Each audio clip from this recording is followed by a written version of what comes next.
저는 오늘 사무엘하 24장 11절에서 25절의 말씀을 가지고 다윗의 인고조사라고 하는 제목으로 함께 은혜를 나누려고 합니다. 다윗같이 그 훌륭한 사람도 세 가지의 죄에 넘어지고 말지요. 육신의 정욕과 안목의 정욕, 이생의 자랑이라고 하는 죄. 그것은 바로 아담과 하와가 하나님 앞에 선악과를 따먹음으로 지었던 원죄죠. 그런데 그 원죄는 저 아브라함도 어김없이 무너뜨리고 또한 다윗도 넘어지게 합니다. 그 다윗이 겪었던 그 육신의 정욕은 무엇이었을까? 그것은 바로 밧세바의 사건이었죠. 안목의 정욕은 무엇이었을까? 그것은 바로 압살롬을 사랑한 사건이었습니다. 압살롬은 다윗의 아들이었습니다. 그런데 그 암논이라고 하는 큰아들을 죽였죠. 암살했죠. 그런데도 불구하고 저 다윗은 압살롬을 잊지 못해서 한없이 옵니다.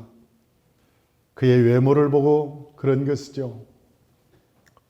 세 번째는 이생의 자랑인데 오늘 본문에 인구조사한 것이 다윗의 이생의 자랑입니다.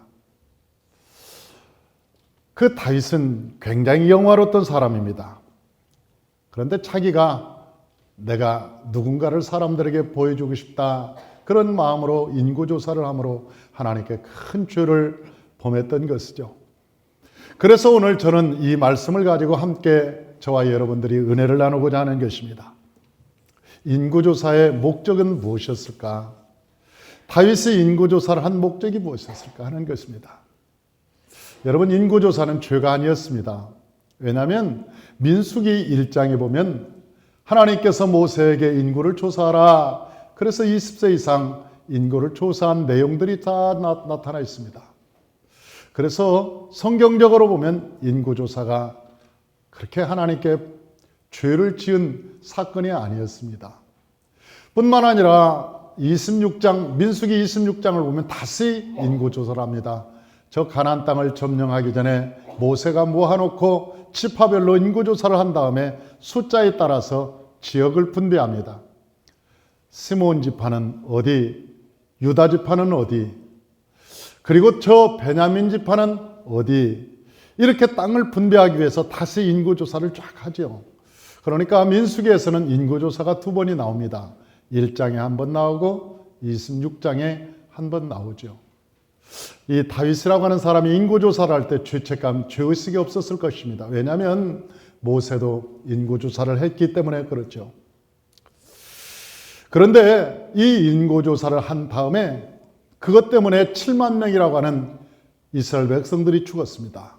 그 전염병에 걸려서 모두가 다 죽었습니다. 하나님께서 멈추지 않았으면 아마 더 수많은 사람들이 죽었을 것입니다. 나중에 인구조사한 것이 얼마나 큰 죄인가를 다윗이 깨닫게 되는 것이죠. 그리고 하나님 앞에 이렇게 회개하면서 하나님께 고백합니다. 우리 주보를 한번 보십시다. 주보에 보니까 사무엘하 24장 10절, 사무엘하 24장 10절, 우리 다 같이 한번 읽어보죠. 다윗이 백성을 조사한 후에 그의 마음에 자책하고 다윗이 여호와께 아뢰되 내가 이 일을 행함으로 큰 죄를 범하였나이다.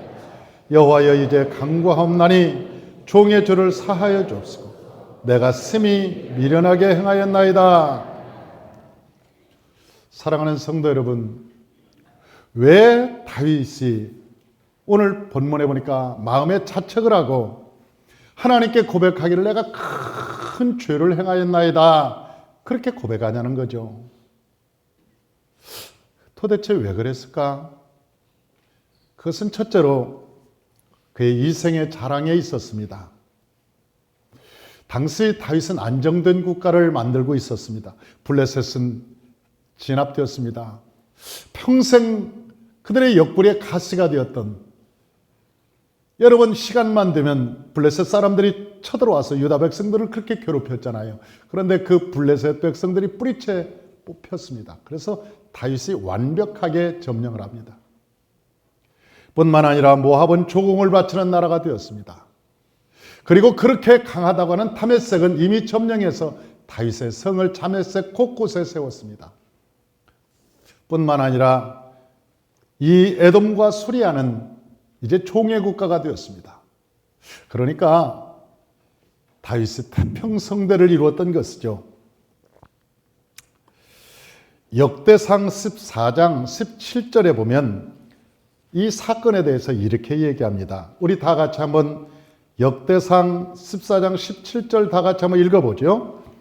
다윗의 명성이 온 세상에 퍼졌고 여호와께서 모든 이방 민족으로 그를 두려워하게 하셨더라. 그렇게 말하고 있습니다.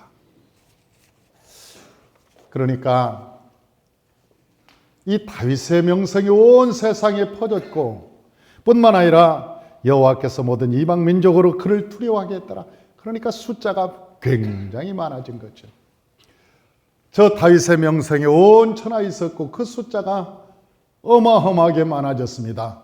그래서 다윗이라고 하는 사람은 내가 누군데 이 정도의 군대, 이렇게 백성, 저 점령한 성읍 백성들이 얼마나 되는지 한번 세어보라.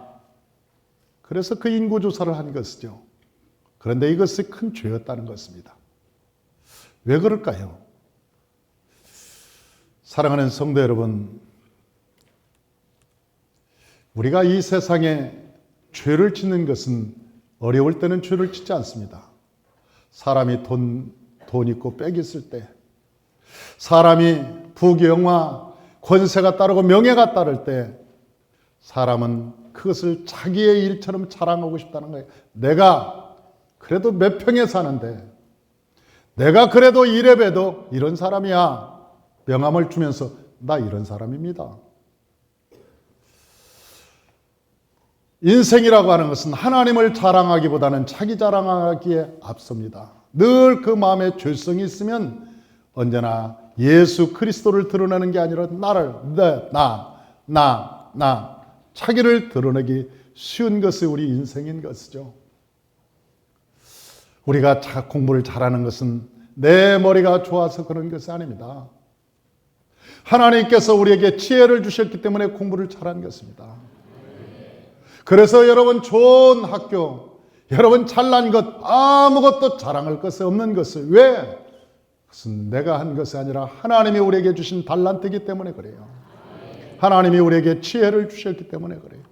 다윗이 전쟁에 승리한 것도 다윗이 전략가였기 때문에, 다윗이 싸움을 잘했기 때문에, 다윗의 군사가 많았기 때문에 그렇지 않습니다. 저 사울이라고 하는 사람은 하나님이 떠나자 그냥 무심코 쏜 화살에 사울 왕은 맞아서 죽었습니다.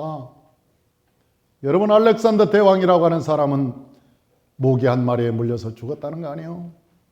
세계를 지배한, 세계를 제패한 그 대왕이, 여러분, 모기 한 마리 윙 하고 달려든 그 모기 한 마리 몰려서 죽은 거예요. 다윗의 전쟁터에서 얼마나 많은 화살을 다윗을 향해서 날아왔겠습니까?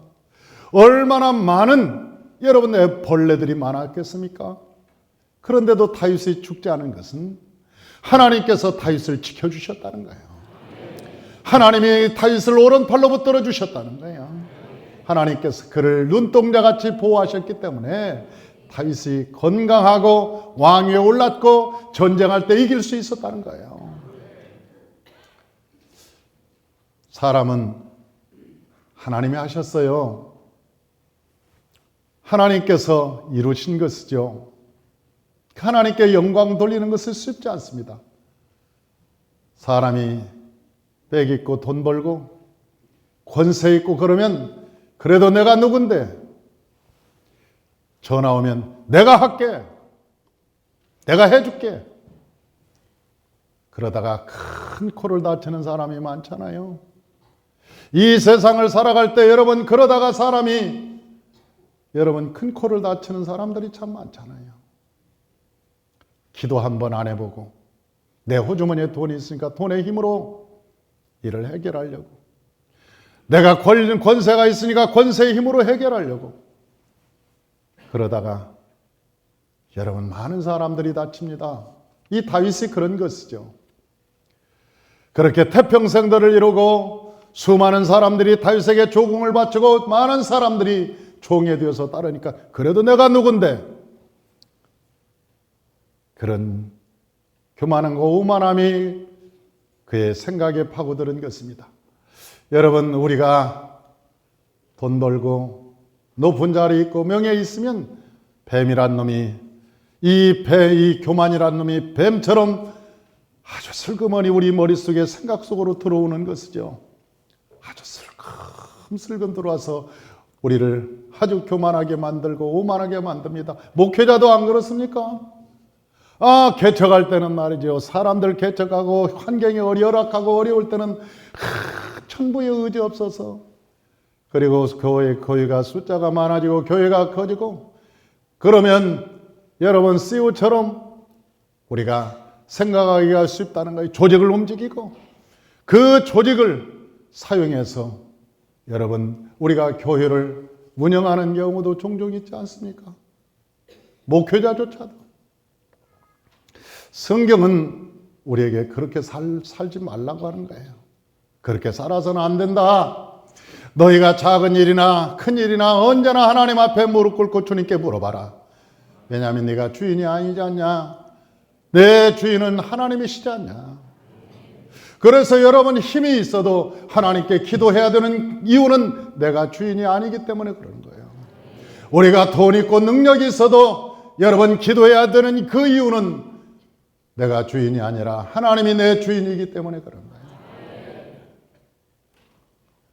여기 본문에 보니까 두 번째는 백성을 자기 것으로 생각했다는 거예요. 백성을 자기 것으로 생각했다. 내 백성이 얼마나 되는가? 내 백성이 숫자가 얼마나 되나? 여러분, 백성이 자기 겁니까? 하나님께서 왕위를 자기한테 주었을 때만 자기 거지. 하나님께서 그 백성들을 양으로 맡기신 것이지 내 소유물이 아닌 것입니다. 왜? 출애굽기 30장 12절에 보면 그 이유가 나와 있어요. 출애굽기 30장 12절 우리 다 같이 한번 함께 합독하십시다.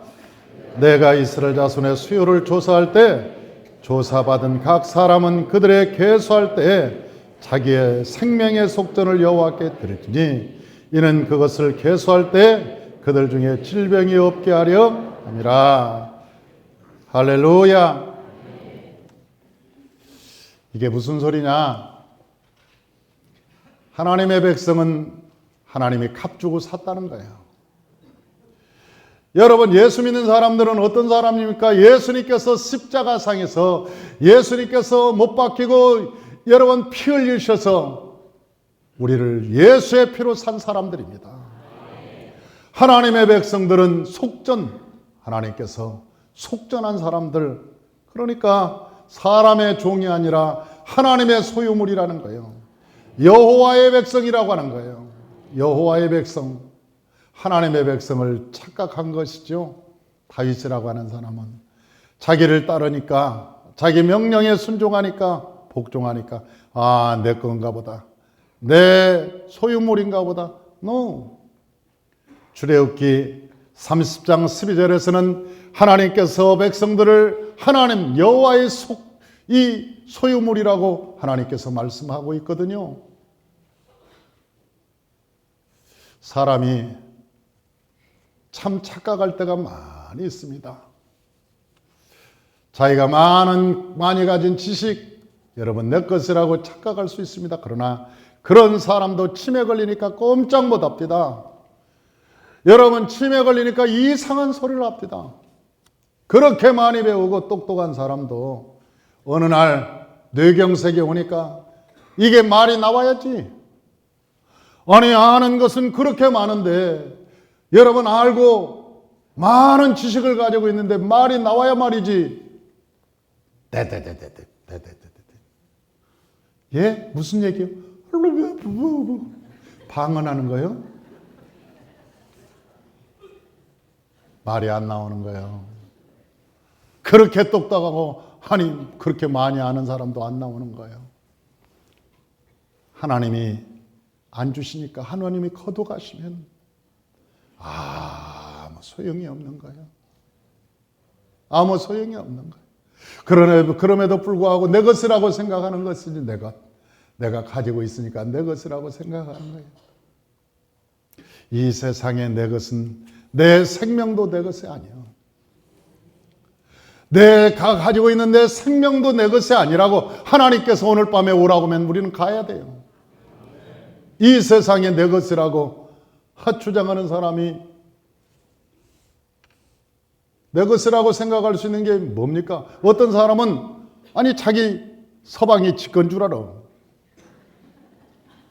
아니 그리고 늦게 들어오면 막 늑탈합니다. 왜 당신 왜 인자 왔어? 몇 신데 인자 왔냐? 네 거냐? 네 거야. 하나님하고 살게 할 그 시간이 너와 함께 사는 것이지. 하나님께서 허락하신 시간만 우리가 함께 사는 것이 네 거간데 네 마음대로 우지자지하고 내 마음대로 들어라 마라 하고 막 아니 새끼도 지 마음대로 하려고 자기 새끼도 자기 거라고 생각하고 막 새끼도 막 여러분 그 교만함이 하늘에 닿는 것이지. 남편들도 그래요. 자기 입맛에 안 맞는다고 밥상을 엎는 인간도 있어요. 그 싸가지 없는 인간들이. 아니 밥상을 엎는다니까 입맛에 안 맞는다고. 지가 하나님이요? 아니 지가 하나님이냐고. 어떻게 지가 하나님이 간데 그 밥을 해준 것만 해도 고마운 줄 알아야지. 그래도 누가 해주냐? 옆집 아줌마가 해주냐? 평생 밥 해준 사람은 옆에 응? 그래도 옆에 있는 사람이 밥을 해준 거예요. 빨래도 빨아주고 더럽지만 아니 안 그래요? 누가 여러분 속옷을 누가 빨아줍니까? 누가? 그래도 아내니까 빨아주는 거예요. 더러워도. 참 누가 빨아줘요? 누가?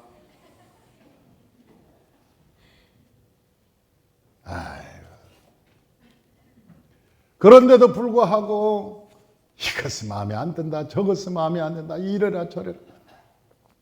지가 하나님이요 자기 거로 생각하는 거지. 자기 걸로 생각하는 거예요. 자기 소유물로. 여러분 하나님이 허락한 시간만 있는 거예요. 하나님이 허락해 준 시간만 있는 거지. 하나님이 어느 날 허락이 끝났다, 이게 시간이 끝났다 그러면 다 각자 살아가는 거예요. 허락된 시간만 있는 거예요. 이 모든 것이 하나님의 시간인 것입니다. 여러분 우리의 생명도 내 것이 아닙니다. 내 것이 아닙니다. 어느 날 내 아이를 이라 그러면서 내가 그 장난치느라고 내가 헤드릭을 했어요. 우리 아들들. 그러니까 아이가 아파요. 그러니까 내 거니까 상관없어. 내가 헤드릭을 하면서 그 아들을 약 올리려고 내가 막 아프게 일부러 하면서 내가 그랬어. 내 맘대로 하는데 어때? 그러니까 내 아들이 뭐라고 그런지 아세요? 어떻게 아버지 겁니까? 하나님 거지. 아니, 나한테 그러더라고. 내가 어떻게 아버지 겁니까? 하나님 거지.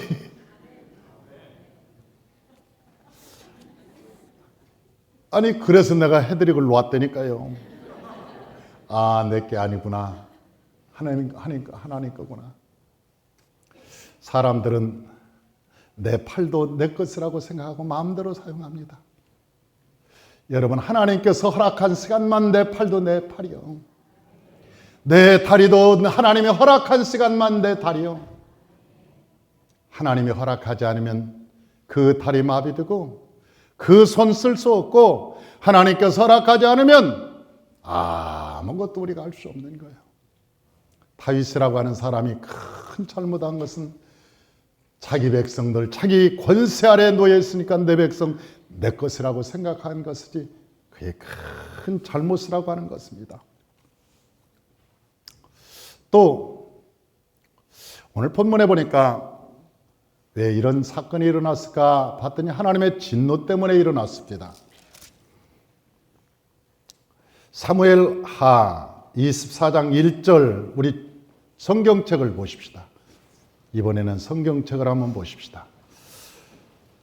사무엘하 24장 1절 우리 다 같이 한번 읽어보십시다. 여호와께서 다시 이스라엘 향하여 진노하사 그들을 치시려고 다윗을 격동시키사 가서 이스라엘과 유다의 인구를 조사하라 하신지라. 그러니까 그 하나님이 시킨 거예요. 하나님이 시켰어요. 그런데 누구를 통해서 시켰는가 보니까 역대상 21장 1절에 보니까 사탄이 일어나 이스라엘 대적하고 다윗을 충동질하여 이스라엘을 괴수하게 하였다. 그렇게 기록되어 있어요. 그러니까 하나님이 시켰고 이 사탄이 와서 다윗의 마음을 충동질해 가지고 그 일을 했다. 그렇게 성경에는 기록되어 있어요. 그런데 하나님이 왜 진노하셔서 이스라엘을 치시려고 했을까? 그 성경에는 안 나와 있어요. 제가 말씀을 준비하면서 이 말씀을 묵상을 많이 했습니다. 왜 그렇지? 왜 이스라엘을 죽이려고 했지? 도대체가 모르고 했는 거예요. 아니 갑자기 이 사무엘하 24장이 나오면서 하나님이 진노하사 그들을 치시려고 다윗을 격동했다. 그렇게만 나와 있지 그 사건에 대한 연유가 전혀 안 나와 있는 거예요. 그래 내가 이 말씀을 깊게 묵상하다가 답을 발견했습니다. 그건 민수기 14장이 있었습니다. 그게 뭐냐면 지금 이 시간에 민수기 찾지 말고 여러분 저를 쳐다보세요. 제가 다 알려드릴 테니까.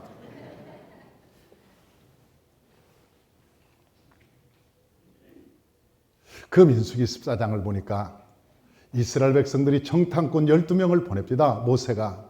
그런데 그 정탐꾼 12명이 가서 정탐하고 난 다음에 그 10명이 돌아섰습니다.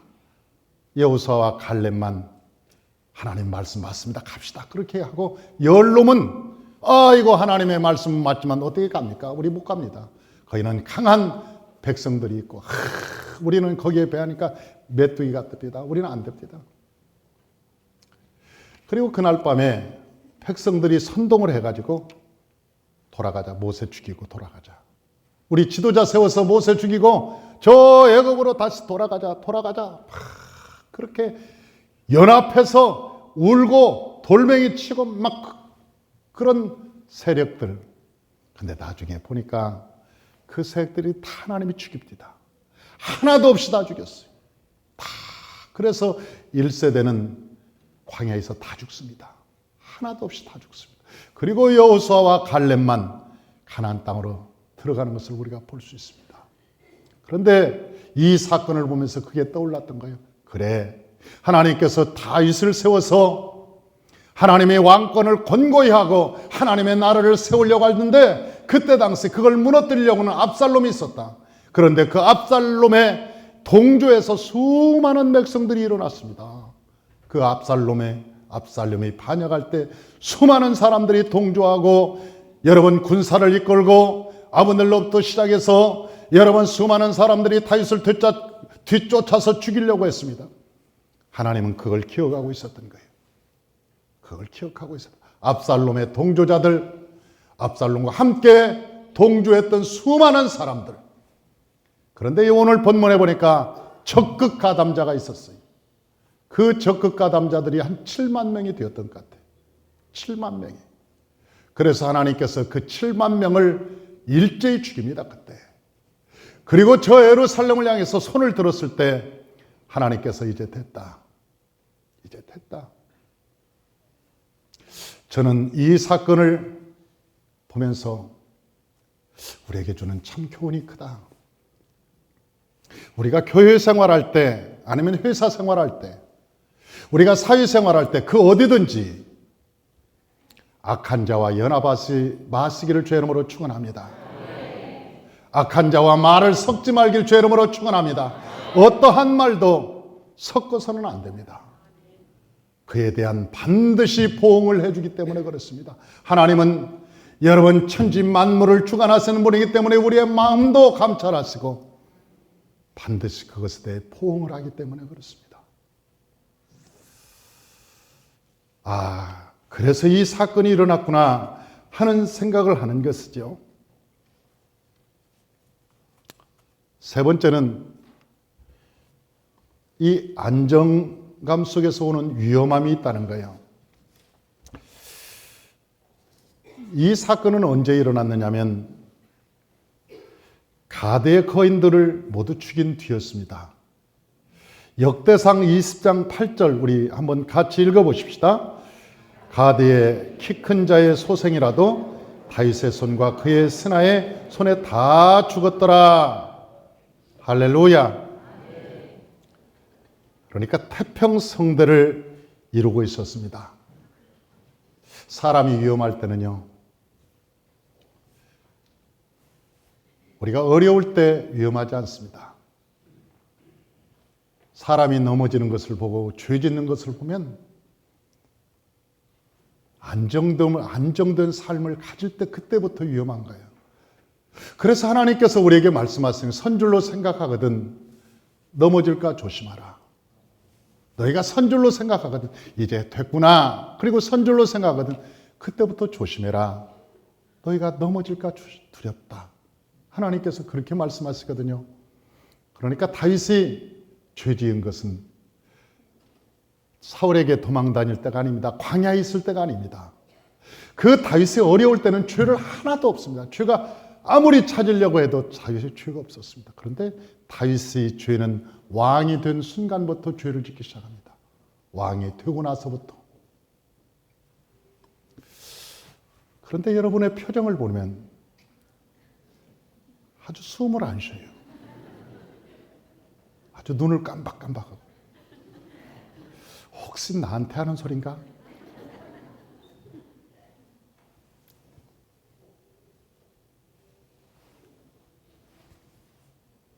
사람이 어렵게 살 때 죄 지을 힘도 없고 죄 지을 돈도 없고 죄 지을 시간도 없어요. 그러나 사람이 죄 짓기 쉬운 것은 힘 있고 돈 있고 시간 있을 때 사람이 거의 그때 죄질을 지어요. 그래서 자기 관리를 안 하면 자기 관리가 철저하게 되지 않으면 참 그때부터 위험에 빠지고 하나님을 떠나기가 참 쉽습니다. 밧세바의 사건도 그랬습니다. 그때 당시 인구조사할 때 요압 장군이 건의를 했죠. 이 사무엘하 24장 2절 3절 사무엘하 24장 2절 3절 다 같이 한번 읽어봐요. 왕이 그 곁에 있는 군사령관 요압에게 이르되 너는 이스라엘 모든 지파 가운데 다니며 이제 다네로부터 부엘세바까지 인구를 조사하여 백성의 수를 내게 보고하라니 요압이 왕께 아뢰되 이 백성이 얼마든지 왕의 하나님 여호와께서 100배나 더하게 하사 내 주 왕의 눈으로 보게 하시기를 원하나이다. 그런데 내 주 왕은 어찌하여 이런 일을 기뻐하시나이까. 그러니까 그 신하가 알았어요. 이게 하나님의 뜻이 아니구나. 그리고 알고 다윗에게 얘기했습니다. 왕이요, 만약 왕이 원하면 이 백성보다 100배나 더 하나님이 축복할 텐데 왜 이 숫자를 세려고 합니다. 숫자 세서 뭐 하려고 합니까? 왕이 왕 자랑하려고 합니까? 내가 이만큼 그거 자랑하려고 하는 겁니까? 하지 마십시오. 그거 하나님께 죄는 것입니다. 이 모든 것이 하나님의 은혜로 된 것입니다. 하나님의 은혜가 아니었으면 될 수 없는 것인데 왜 이것을 합니까? 그렇게 건의를 하는 것이죠. 그러자 다윗이 고집을 부립니다. 사람이요, 힘 있을 때는 고집이 세져요. 네가 뭔데? 내 말 들으라면 듣는 거지. 네가 뭔데 내 말을 안 들어? 시키면 시키는 대로 해. 그러면서 고집을 부리는 거예요. 그러면서 뭐라고 얘기하느냐? 사무엘하 24장 4절 사무엘하 24장 4절 다 같이요. 왕의 명령이 요압과 군대 사령관들을 재촉한지라 요압과 사령관들이 이스라엘 인구를 조사하려고 왕 앞에 불러놨더라. 그러니까 재촉했다는 거예요. 빨리 하라면 해. 말하면 안 듣고 너희들이 뭔데 내가 명령을 내는데 안 들어. 빨리 해. 아주 그리고 무시하고 깔보고 그 사람이 여러분 지도자는요 그 어린아이의 말도 경청해 들을 수 있는 게 지도자예요. 지배자는 깔아뭉개도 괜찮습니다. 지배자는 깔아뭉개요. 그러나 진정한 지도자는 안 그래요. 진정한 지도자는 모든 사람의 얘기를 경청해 듣는 거예요. 아 그래 당신의 말에도 일리가 있습니다. 그래 당신의 말에도 합당한 게 있군요. 알겠습니다. 그렇게 해보십시다. 수많은 사람들의 이야기를 들을 때 맞습니다. 그래요. 그래야 수많은 사람들이 말을 하고 건의를 하고 따르고 동참하지. 내 생각대로 뭔 소리 하는 거야? 그건 아니야. 만약 사람의 의견을 딱딱 자르면 그 사람들은 자기 인격이 무시됐다고 생각하는 거예요. 그때부터 반감을 가지는 거예요. 지가 뭔데? 저 혼자 잘해보라고 그래?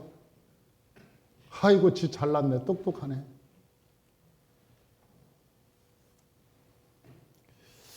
미국에 유명한 벤자민 왕이 있었습니다. 대통령이 있었습니다. 친구들이 그 어렸을 때부터 바보처럼 친구들의 놀림을 많이 받았습니다. 친구들이 금화하고 은화를 던지면 벤자민은 늘 은화를 주었습니다. 그 나그네가 가다가 벤자민을 불렀습니다. 얘야, 금화가 은화에 몇 배 더 비싼 거란다. 앞으로는 은화를 주지 말고 금화를 줘. 그런데 그 벤자민이 은화를 주울 때마다 친구들이 다 웃으면서 깔깔거리면서 또 던지는 거예요. 그러면 다시 은화를 줘요. 그게 재밌어갖고 애들은 계속 벤자민만 있으면 은하고 금화는 계속 던지는 거예요. 계속 벤자민은 은하만 주는 거예요. 그런데 그 나그네가 가르쳐 줬습니다. 앞으로는 은하를 주지 말고 금화를 줘라. 그러니까 벤자민이 그 나그네 귀에다 대고 뭐라고 한지 아세요? 내가 금화를 주면은요, 저놈들이 다시는 안 던집니다.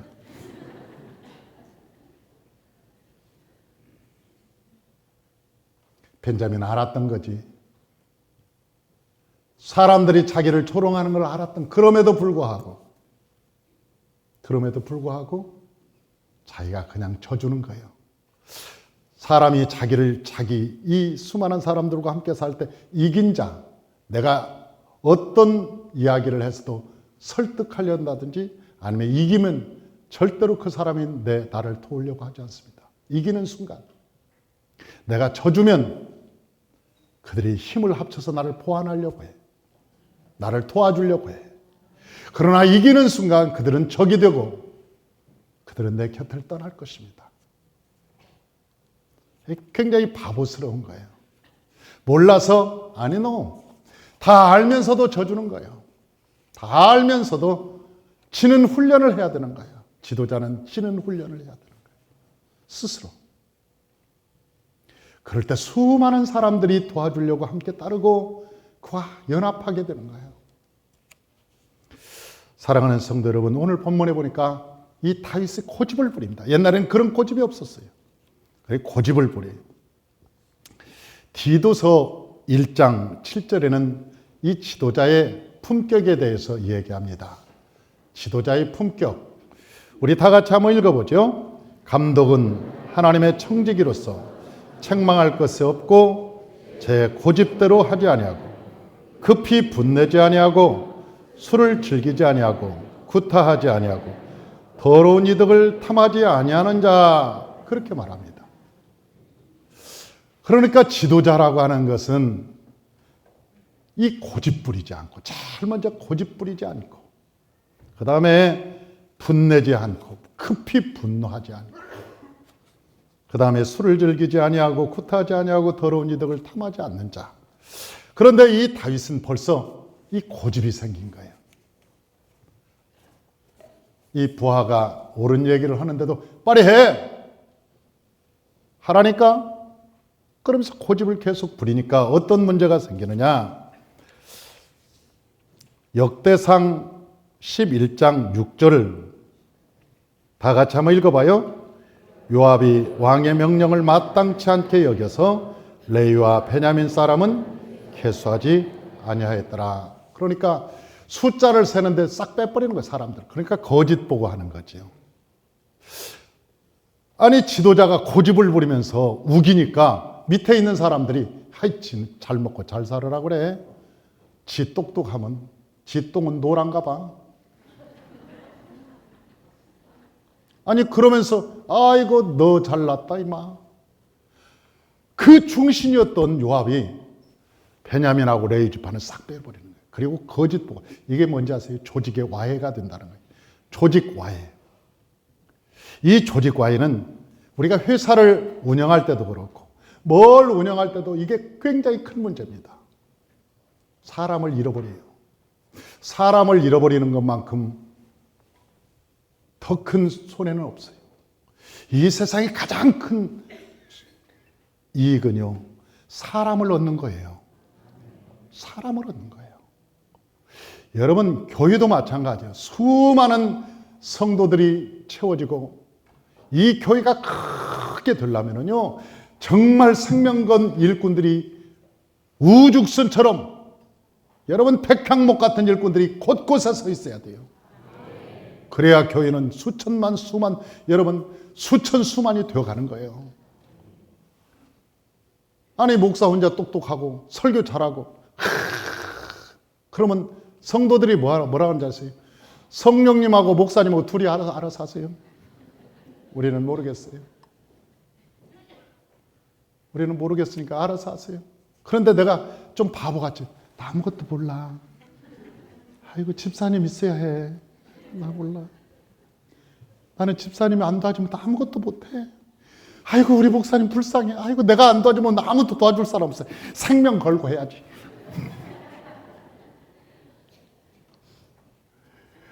그래서 성도님들이 막 도우려고 막 여기저기서 헌신하고 충성하고 열심히 하지. 내가 잘난 척 해봐. 뭐가 되는지. 아무것도 안 됩니다. 아무것도. 그래서 고집을 안 부리는 거예요. 고집 부리면 그때부터 끝나니까. 사랑하는 성도 여러분, 성경이 우리에게 말씀하고 있는 거예요. 고집 부리지 말라고. 지도자가 큰 사업을 하려고 하거든, 여러분 성공하려고 하거든, 여러분이 지도자가 되려고 하거든, 절대로 고집 부리지 마라. 성경에는 제일 먼저 감독이 되려거든 제일 첫 번째가 뭐냐? 고집 부리지 마라. 고집 부리면 안 된다. 그렇게 얘기하는 거예요. 마지막으로 다윗이 드린 예배입니다. 인구조사하는데 다 끝나기 한 10개월 정도 걸렸습니다. 그런데 끝나기 전에 하나님의 진노가 임했죠. 역대상 27장 24절 한번 읽어보십시다. 역대상 27장 24절 우리 주보에 다 나와 있죠. 우리 다 같이 한번 읽어봅니다. 수르의 아들 요압이 조사하기를 시작하고 끝내지도 못해서 그 일로 말미암아 진노가 이스라엘에게 임한지라 그 수요가 다윗 왕의 역대 지략에 기록하지 아니하였더라. 그러니까 기록도 안 되고 끝내지도 못하고 진노가 임한 거예요. 이게 완성이 미완성으로 끝난 거죠, 이것은. 근데 10개월 동안 하나님이 참으셨어요. 다윗이 회개하기를 참으셨어요. 10개월 동안 기회를 주셨어. 근데 10개월 동안 다윗이 깨닫지를 못한 거예요. 그리고 나서 심판이 내리고 7만 명이 죽어나가고 연병으로 온 세상이 전염병으로 막 사람들이 죽어나가고 온 천지가 시체로 덮이니까 그때서야 이거 큰일 났네. 이거 큰일 났네. 그리고 그때서야 하나님께 회개하는 거죠. 가시라고 하는 선지자가 세 가지 조건을 얘기합니다. 7년 기근, 석 달 저 원수들에게 쫓겨다니는 거 3일 전염병 셋 중에 하나를 선택하시오. 그러니까 제일 작게 걸리는 3일 선택을 했습니다. 그로부터 3일 그 전염병이 퍼지기 시작했죠. 그런데 그 아리우나 타작마당에 천사들이 칼을 들고 서 있는 것을 보았어요. 다윗이 직접 보았습니다. 그리고 그 아리우나 타작마당에 예배를 드립니다. 하나님께 예배를 드립니다. 예배를 드리자 하나님께서 그 번제와 화목제를 받으시고 그 모든 다윗의 허물과 죄를 사해 주시고 그 모든 분노를 그쳤고 재앙을 거두셨더라, 그렇게 말씀하고 있습니다. 사랑하는 성도 여러분, 저와 여러분에게 삶에 문제가 있으면 하나님께 예배 드리시길 바랍니다. 신령과 진정으로 예배하면 하나님께서 진노를 그치시고 우리의 회개를 받으시고 하나님께서 우리에게 은혜를 알려주신다고 말씀하고 있습니다. 저는 이 한국의 일련의 사태를 보면서 우리가 예배를 진실로 드려야 되겠구나 하는 생각을 합니다. 이 휴전선 근방에 있는 이 파주, 우리가 진실로 하나님께 예배를 드리고 하나님께 회개하고 하나님 이 민족을 살려달라고 우리가 부르짖어야 하나님께서 그 진노를 거두시고 이 땅에 새로운 비전과 꿈을 주시고 하나님께서 행복을 주실 거라고 믿어지는 거예요. 저와 여러분이 시간을 잡아서 3일이라도 하나님께 진실로 기도하고 예배하는 시간을 가지십시다. 그래서 하나님의 진노를 멈추게 하고 하나님께서 그 뜻을 돌이키셔서 이 나라를 왕같은 제사장인 나라, 축복의 나라, 은혜의 나라로 회복시킬 수 있도록 하나님이 축복해달라고 기도하십시다. 할렐루야. 저 아리우나가 저 다윗이 오는 것을 보고 왕이여 내 땅을 드리겠나이다, 이 땅에 내 짐승도 드리겠나이다 말할 때 저 다윗은 말했습니다. 이 땅은 그냥 공짜로 드리면 하나님이 받으시지 않는다. 하나님께 진실로 헌신된 마음으로 내가 그것을 땅을 사고 그리고 우양을 사서 하나님께 마음을 다하고 뜻을 다하고 성품을 다해서 하나님께 예배를 드리리라. 그리고 그 예배를 드릴 때 하늘에서 불이 내려오고 하나님의 역사가 일어났던 것입니다. 저와 여러분의 제사가 하나님께 드리는 예배가 신령과 진정으로 드려지는 예배가 되시기를 주의 이름으로 축원합니다. 기도하겠습니다.